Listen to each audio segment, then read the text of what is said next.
Почитувани гледачи, добар ден. Во денешното издание на емисијата Вашиот пратеник во Собраниското ТВ студио, гостинка е пратеничка која што е меѓу најискусните во овој пратенички состав, пратеничката Сонја Мираковска, која веќе 6-ти мандат ја гледаме во Собраниските клупи.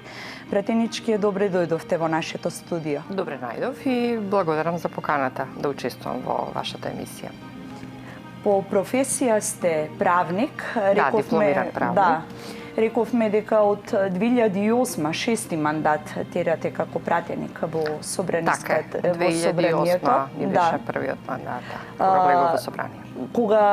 Кога работевте предходно пред да станете пратеник, претпоставувам како правник, бидејќи тоа ви е и професија, дали некогаш мислевте дека ќе се занимавате со политика и дека ќе се најдете токму тука и дека баш толкав период ќе поминете како пратеник во собранието? Ве влечеше ли политиката кога бевте средношколец? За толку мандата сигурно не можев ни да претпоставам што ќе се случува понатаму, но да, јас како средношколец од 4 години, 2 години бев председател на средношколска младина. Секогаш сум била активна.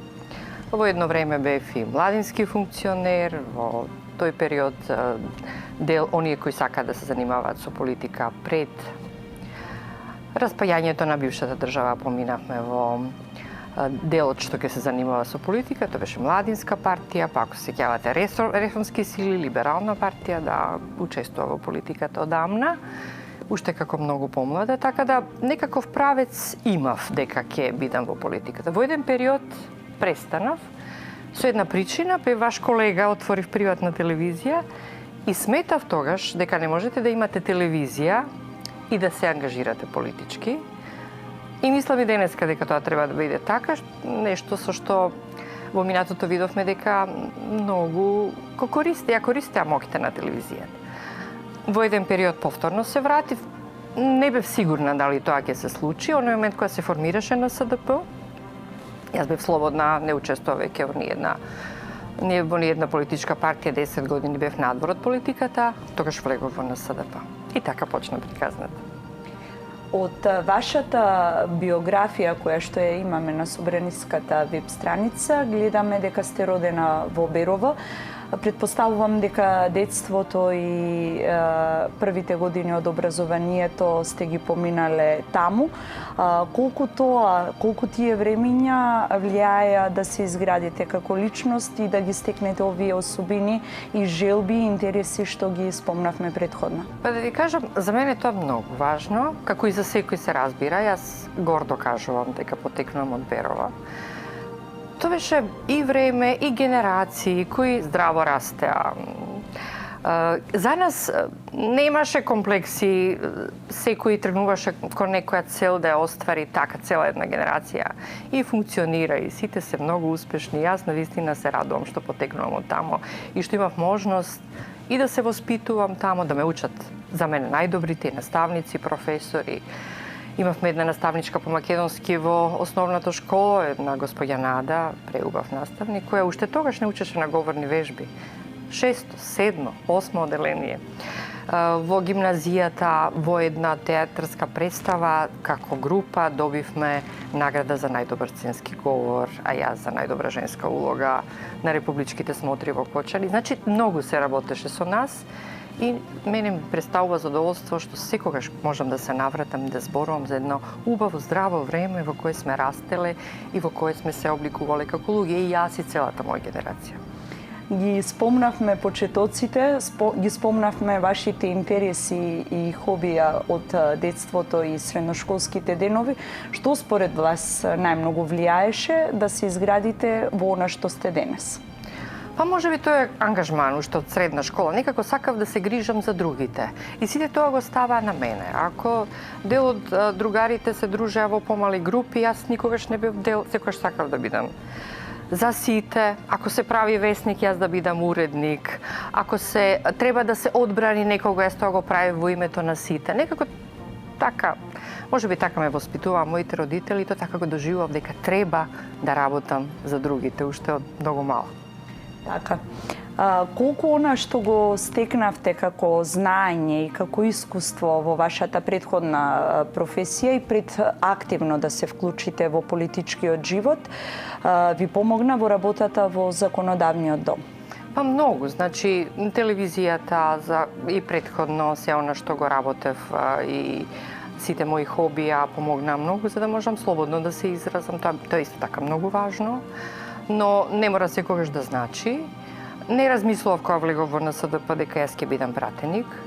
Тргнав да работам во една политичка партија која ми се допадна, на чија програма и идеологија ми се допадна и не влегов со никаква калкулација. Дури во првата кампања 2006 година јас зедов неплате, работев претходно во една градежна фирма како правник и влегов без никаква калкулација што ќе биде. Кога се правеа листите, го прашав нашиот лидер дали сум јас на добитна комбинација и дали сум кандидат за пратеник. Да, си, но не си на добитна комбинација. Во ред, одиме понатаму.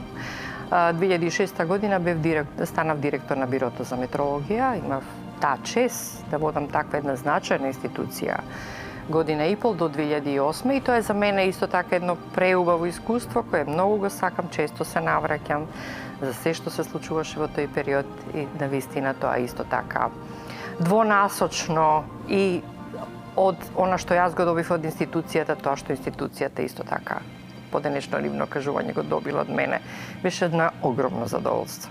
Како денес го поминувате вашето слободно време, кога не сте во собранието, кога не сте ангажирани со вашите работни обврски како пратеник? Што ве релаксира најмногу? Па, видете, живеам во куќа, живеам на село и ми релаксира работата околу куќата, но имам едно специјално хоби кое долго време, уште од млади години, само сега тоа вака доби некој поубав изглед. Сакам да правам торти и да правам уметнички дела од торти. И тоа го правам ден денес на моје големо задоволство и на задоволство на сите на кои им ги поклонувам. Што е потешко, да се зборува на собраниската говорница или да се направи убава торта?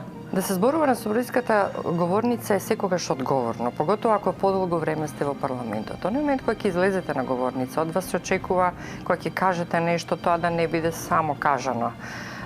За мене е тешко. Секој мандат е се потешко и поодговорно. Да правите торти е вистинско задоволство и тоа најчесто го правам навечер, кога се стишува, поготово тој завршниот дел и кога е чиста уметност. Тоа е задоволство, тоа не е тешко.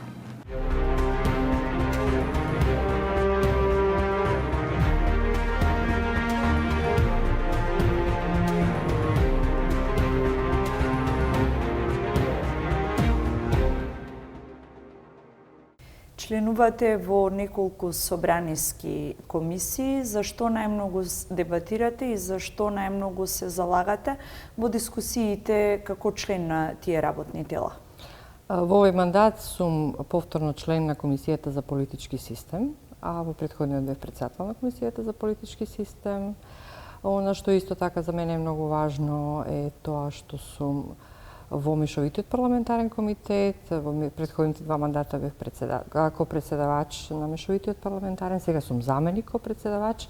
Една важна делегација која соработува со Европскиот парламент. И сега се подготвуваме веќе кон крајот на месецот ќе бидеме во Страсбур и повторно ќе разговараме за документот кој ќе се подготвува за нашата држава.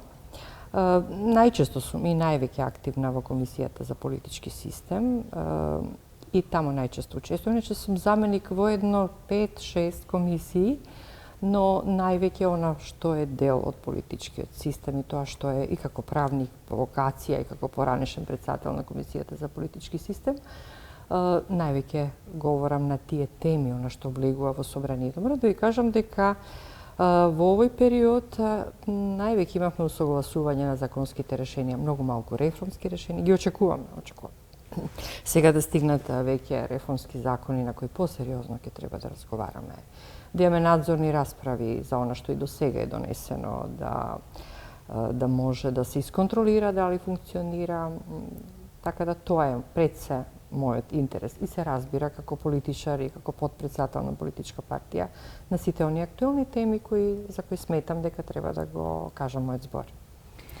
Петоците главно се резервирани за средби на пратениците со граѓаните и со гласачите од нивната изборна единица. Верувам дека како пратеник не ги среќавате гласачите само во петок, секогаш наоѓате време да ги слушните нивните барања.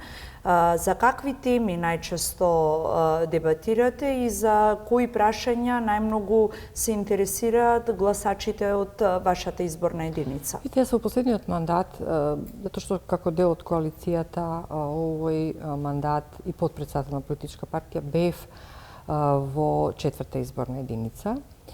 Се среќавам, но поретко со луѓето од 4-та изборна единица, но во мојата канцеларија во собрание, затоа што јас немам посебна канцеларија, доаѓаат многу луѓе кои се интересираат за своите права пред се обидуваат одредени законски решенија кои не можат да ги протумачат, да побараат од нас автентично толкување, за да можат понатаму низ процедурата да ги остварат своите права.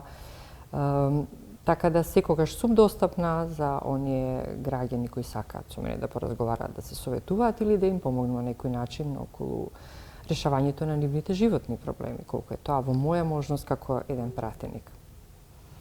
На почетокот на нашиот разговор спомнавме дека сте една од пратениците која што има најдолг стаж тука во собранието, речиси повеќе од 15 години сте пратеник. Кога би сакале да издвоите една заложба по која што гласачите ќе ве паметат за време на овој пратенички мандат со трајање од 2024 до 2028 година, што би било тоа?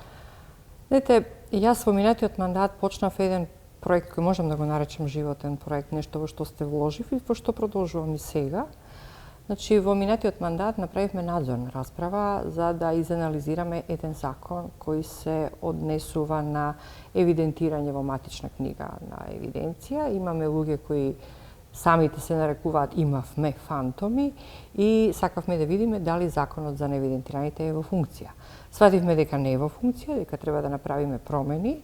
Донесовме такви заклучоци. Зошто ви го кажувам тоа за минатиот мандат? Затоа што дел од работата ја завршивме во минатиот мандат, а дел сега.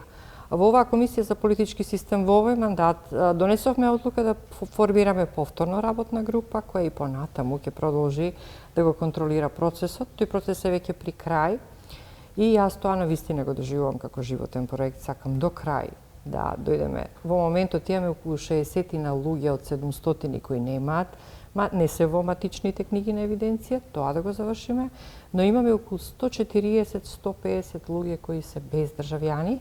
Сакам тоа да го завршиме до крај и во тоа ќе се вклучам максимално, затоа што сметам дека тоа е важно и за луѓето, но е важно и за државата, затоа што веќе сме во прва земја во Европа, а и меѓу првите земји во светот кој успеала со тој проблем да се фати во костеж и да го заврши, и сакам да остане таков еден белег дека сум учествувала во еден таков процес заедно со моите колеги. Ви благодарам за денешниот разговор и ви посакувам до крајот на овој мандат да го завршите овој проект кој што го нарековте како животен. Ви благодарам. Јас се надевам дека тоа ќе биде многу краток период. Ако мандатот трае до крајот, до 2028, тоа би требало да се заврши во текот на наредната година. Ви благодарам и јас.